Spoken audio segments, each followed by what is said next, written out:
Hello everyone, welcome to the channel. In this video, I will show you how to add a photo in a Canva resume. Let's get started.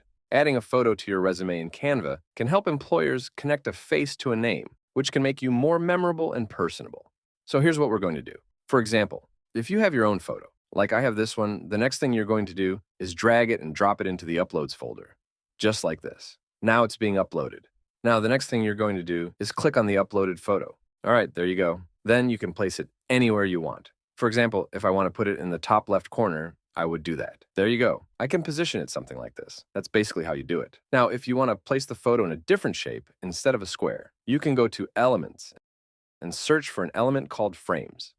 Click on See All, and from here you have various options to choose from. There are lots of different frames available. Now, it's up to you to decide which one you want to use. I want to use a circle, so I'll select the circle option. I'll drag it here. The next thing I'm going to do is drag this photo into the circle. After that, you can adjust the image the way you want, like this. Now I'll resize it.